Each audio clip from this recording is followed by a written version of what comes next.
अस्सलामु अलैकुम वरहमतुल्लाहि वबरकातुहू। मोहतरम भाइयों, बुजुर्गों और दोस्तों, कल जुमा के मुबारक दिन सुबह सुबह के वक्त में हम हिंदुस्तान के लोगों को ये इंतहाई गमगीन और अफसोसनाक खबर सुनने के लिए मिली कि न्यूजीलैंड में नमाज जुमा में 2 मस्जिदों के ऊपर हमला हुआ, जिसमें 49 मासूम बेकसूर मुसलमानों की जानें चली गई। मैं अल्लाह से दुआ करता हूँ, अल्लाह तबारक व तआला उन तमाम की मग़फ़िरत फरमाए, जन्नतुल फिरदौस में उनके दर्जात को बुलंद फरमाए और ख़ास तौर पे उनके जो आइज़ा है, उनके जो अक़रबा है, उनको सब्र जमील की तौफ़ीक़ अता फरमाए। फिर मुझे आज सुबह में पता चला कि उसमें कुछ हमारे हिंदुस्तान के वडोदरा के और तरकेश्वर, जहाँ पे दारुल उलूम फलाह दारैन तरकेसर है, वहाँ के भी एक साहब थे। उनसे भी हमको दिली हमदर्दी है, हम उनके लिए भी दुआ करते हैं और उनके रिश्तेदारों को ये पैगाम देते हैं कि आप सब्र से काम लें। जितने भी लोग इसमें शहीद हुए हैं उनको शहादत का दर्जा मिला है। बेकसूर बेगुनाह मासूम लोग नमाज जुमा के लिए मस्जिद में गए, उनकी जानें चली गई। हम दुआ करेंगे अल्लाह तबारक व तआला आपको, आपके इन जो शहीद होने वाले औलाद है या जिन बहन के शोहर है या जिसके भाई है या जिसके वालिद है, आपको दुनिया और आखिरत में अल्लाह उनका बदल अता फरमाए। खास तौर पे मैं पूरी दुनिया के मुसलमानों को ये मैसेज देना चाह रहा हूँ कि आज मुसलमानों के खिलाफ ये जो हसद है, ये जो जलन है, इसका एक रीज़न ये है कि पूरी दुनिया के अंदर अल्लाह के फजल व करम से अल्लाह इस्लाम को चप्पे चप्पे और कोने कोने में पहुँचा रहा है। दुनिया के वो मुमालिक जिन मुल्कों ने कभी इस्लाम का नाम नहीं सुना था, आज वहाँ पर भी अजानें गूंज रही है, मस्जिदें तामीर हो रही हैं और ये अल्लाह का करोड़ों दर्जे एहसान है, फजल है अल्हम्दुलिल्लाह कि किसी ज़माने के अंदर दाढ़ी वाला, टोपी वाला और सुन्नत लिबास वाला मुसलमान आपको हमारे एशिया के मुमालिक में मिलता था। आज यूरोप के मुमालिक में भी मुसलमान सुन्नतों का एहतमाम कर रहे हैं, अमेरिकाज में भी कर रहे हैं और अमेरिका के जो साउथ अमेरिका के मुमालिक है, अर्जेंटीना, ब्राज़ील वगैरह, उन मुल्कों में भी आज अल्हम्दुलिल्लाह मुसलमानों की मेहनतें चल रही है। एक खास तबका जिनको मुसलमानों से हसद है, मुसलमानों से जलन है, जो इस्लाम को पूरी दुनिया के अंदर इस तरीके से फैलते हुए नहीं देख सकते, तो हसद और जलन की वजह से जो एंटी इस्लाम और एंटी मुस्लिम जो एक्टिविटीज है, मैं आपको बता दूं, ऑस्ट्रेलिया के अंदर रोजाना कम से कम ऐसे 20 से 25 आर्टिकल लिखे जाते हैं जो इस्लाम के खिलाफ, मुसलमानों के खिलाफ, वहां के नौजवानों को भड़काने के लिए, नौजवानों को बहकाने के लिए। इसलिए कि ऑस्ट्रेलिया एक ऐसा मुल्क है, न्यूजीलैंड एक ऐसा मुल्क है जो पहले कभी मुल्क नहीं हुआ करते थे, उनको बस के अभी मुश्किल से 100-150 साल हुए हैं। इंग्लैंड जिन जिन इलाकों में हुकूमत करता था, वहां के जो कैदी होते थे उनको उठा उठा के उन्होंने ऑस्ट्रेलिया में ले जाके बसाया। ऑस्ट्रेलिया में उनसे दरख्त काटवाए जाते थे, खेती बाड़ी कराई जाती थी, इसलिए ऑस्ट्रेलिया आबाद हुआ। उसमें मुसलमानों की भी बहुत बड़ी तादाद है। फिर दूसरी चीज, अल्हम्दुलिल्लाह अल्लाह ने मुसलमानों में ये अवेयरनेस भी पैदा किया, हम लोगों को किस तरीके से इस्लाम सिखाए, इस्लाम समझाए। अब यूरोप के मुल्कों में ये हो रहा है कि खास तौर पे जो हमारे अरब मुसलमान हैं और उनके अलावा हमारे जो एशियाई मुसलमान हैं, स्पेशली बांग्लादेश, पाकिस्तान और इंडिया वगैरह से जो लोग वहां पे गए हुए हैं, शुरू में उनके जो बाप दादा थे, उन लोगों ने अपनी पूरी जिंदगी पैसा कमाने में लगा दी। लेकिन अब जो उनकी नई नस्लें आ रही है जिन्होंने इस्लाम पे स्टडीज की, तो उनके समझ में ये आया कि हमारे बाप दादा जो यहाँ पर आए थे, असल तो हमारा काम था लोगों तक दीन पहुंचाना, इस्लाम पहुंचाना, ईमान पहुंचाना। अल्हम्दुलिल्लाह उनकी जो नई नस्लें हैं वो वहां पे रोडों पे, कॉर्नर्स पे, कॉलेजेस के अंदर, ऑनलाइन, सोशल मीडिया, हर जगह पे इस्लाम की तबलीग कर रहे हैं। और जैसा कि मैंने बताया, मैं खुद ऑस्ट्रेलिया का एक पॉप सिंगर जो पहले क्रिश्चियन हुआ करता था, आज अल्हम्दुलिल्लाह मुसलमान होकर 20,000 लोग उस अकेले के हाथ पे ईमान में दाखिल हुए हैं, उस अकेले के हाथ पर। सैकड़ों मिसालें हैं ऐसी, वहां के सिंगर्स, वहां के डांसर्स, इसलिए कि वहां का जो न्यू जनरेशन है वो न्यू जनरेशन को पीस चाहिए, अमन चाहिए, उनको सुकून इत्मीनान चाहिए, और वो उनको मिल रहा है इस्लाम और ईमान के अंदर।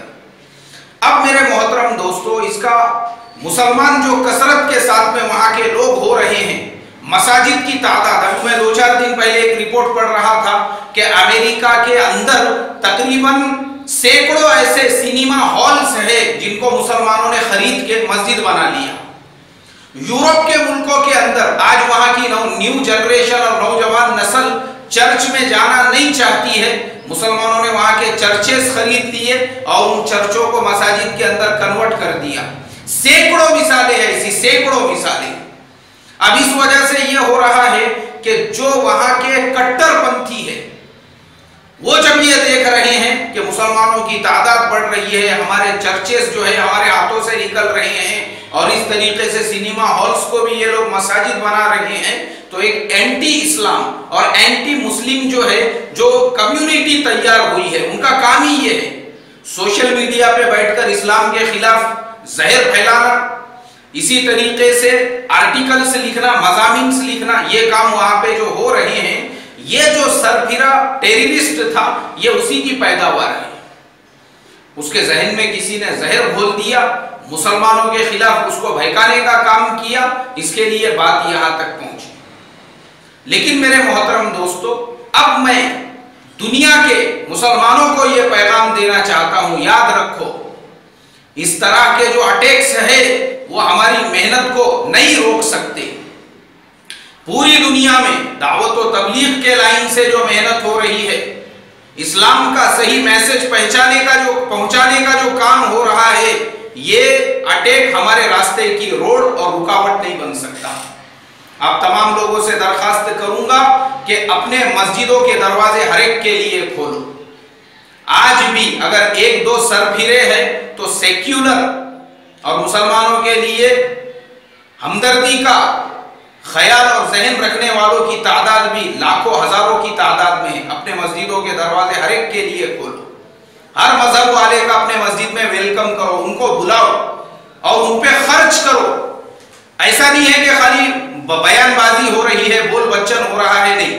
जैसा मैंने मलेशिया का एग्जाम्पल दिया कि मलेशिया के अंदर मस्जिदों के दरवाजे उन्होंने सबके लिए खोल दिए। वहां पे अंग्रेज लोग, वहां पे स्पेनिश उनके पास में ट्रांसलेटर है, इंग्लिश ट्रांसलेटर है, उनके पास में फ्रेंच, इसलिए कि पूरी दुनिया में ये 3 लैंग्वेजेस ऐसी है कि ये लैंग्वेज अगर आपको आती है तो आप किसी को भी इस्लाम समझा सकते हो। पूरी दुनिया में सबसे ज्यादा बोली जाने वाली जुबानें, यूरोप के सारे मुल्कों में ये जुबानें बोली जाती है। ये 3 में से एक लैंग्वेज अगर आपको आती है, और यही काम मलेशिया में हो रहा है, वहां के मस्जिदों को खूबसूरत बनाया, लोग वहां पे आते हैं और आने के बाद वहां की गवर्नमेंट ने बाज़ाब्ता एक इस्लामिक कल्चरल बोल के उनका एक डिपार्टमेंट है, बड़ी इमारत है, सैकड़ों लोगों का, हजारों लोगों का उनका अपना स्टाफ है।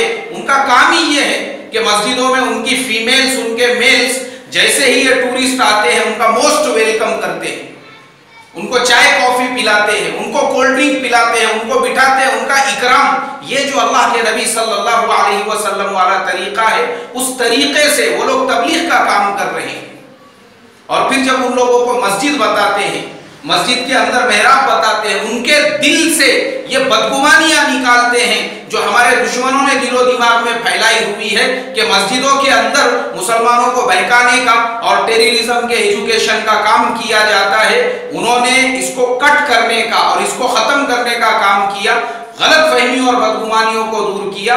आने वाले मेहमानों का इस तरीके से वो इकराम करते हैं, और जब उनकी वापसी होती है उनको पूरा एक किट देते हैं, एक सीडी होती है, कुरान पाक होता है, और उसके अलावा उनका toll free number, international level पे, वर्ल्ड में आप कहीं पे भी रहते हो, जो सवाल आपके माइंड में है आप उस नंबर पे फोन कीजिए, वो आपको उसका सॉल्यूशन आपकी जुबान में देंगे।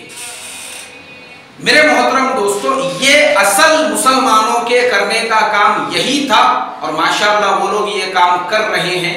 तो मैं आप तमाम लोगों से यही दरखास्त करूंगा कि ये जो हादसा हुआ है, ये हम मुसलमानों को, हमारे जो अदर क्रिश्चियन भाई है और सेक्युलर भाई जो हमारे साथ यूरोप में, अमेरिका में, न्यूजीलैंड में, ऑस्ट्रेलिया में रहते हैं, उनके और हमारे बीच में दीवार पैदा करने के लिए किया गया है।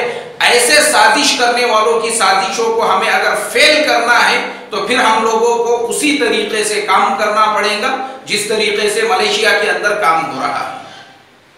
इकराम के साथ, प्यार के साथ, मोहब्बत के साथ, खुलूस के साथ। बाज़ाब्ता मैंने उनके कल्चरल सेंटर की विजिट किया हो, वहाँ पे अलग अलग लैंग्वेजेस के शोबे बने हुए हैं। स्पेनिश लैंग्वेज का अलग, फ्रेंच लैंग्वेज का अलग, इंग्लिश लैंग्वेज का अलग। पूरी दुनिया से कॉल्स आ रही है, वो उनके गलत फहमियों का उनको जवाब दे रही है। और फिर मलेशिया का जो म्यूजियम है वहाँ पे भी मैं गया, मैंने देखा म्यूजियम के अंदर क्या होता है। आप अगर हमारे यहाँ पे कई म्यूजियम में गए होंगे, उसके अंदर सब तारीखी चीजें होती है कि भाई हमारे मुल्क में ऐसा था वैसा था। वहाँ पे ये कुछ भी नहीं है। वहाँ के म्यूजियम के अंदर बैतुल्लाह बना हुआ है, पूरा हरम शरीफ, मस्जिद नबवी का पूरा डिजाइन, मस्जिद अक्सा का पूरा डिजाइन। मैंने वहाँ के रहबर से पूछा, मैंने कहा ये किस लिए?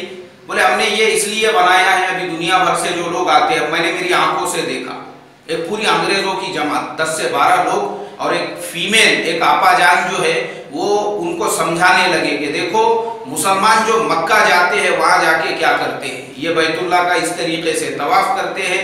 बैतुल्लाह क्या है, मस्जिद हराम किसे कहते हैं, मीना किसे कहते हैं, अराफा किसे, पूरा हज जो है। इसलिए कि मेरे मोहतरम दोस्तों, जो नॉन मुस्लिम्स है वो तो मक्का मदीना नहीं जा सकते, लेकिन वहां पर उन्होंने ऐसा इंतजाम किया कि मक्का मदीना का पूरा डिजाइन बना दिया और लोगों को प्रैक्टिकल वहां पे दिखाने लगे, उनकी गलत फहमियां दूर करने के लिए।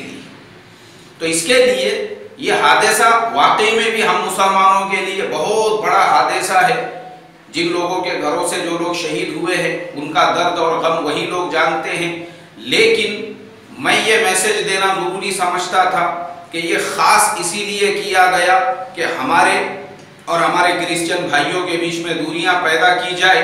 हम इस हादसे के जरिए से उस दूरी को नहीं पैदा होने देंगे।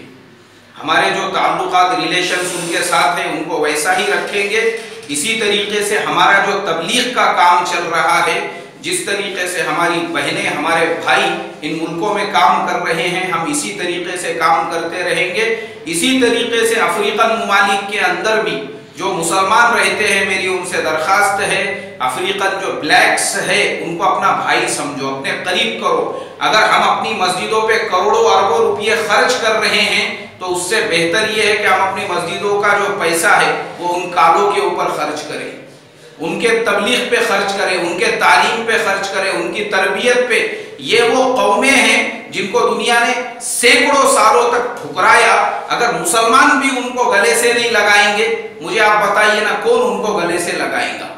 और जब आप उनके मुल्कों में रहते हैं, करोड़ों रुपये कमाते हैं, उन पे अगर आपने कुछ लाख, वो भी इस्लाम की दावत उन तक पहुंचाने के लिए खर्च किए, कोई बड़ी बात नहीं है। भेदभाव मत कीजिए।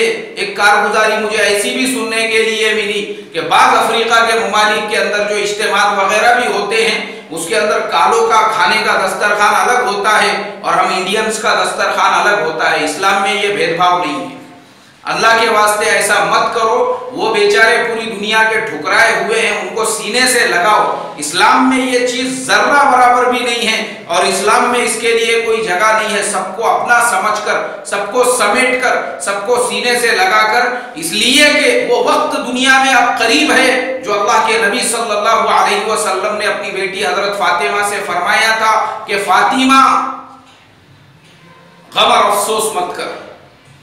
जब अल्लाह के नबी बैतुल्लाह में तवाफ कर रहे थे, उक़बा इब्न अबी मुईत ने आपके गर्दन पे ओझड़ी लाकर रख दी, आपका सांस रुक गया। हज़रत फातिमा दौड़ती हुई आई, उस ओझड़ी को हटाया, आपके बदन से गंदगी को साफ किया, आपको सीने से लगाया, दोनों बाप बेटे रोने लगे।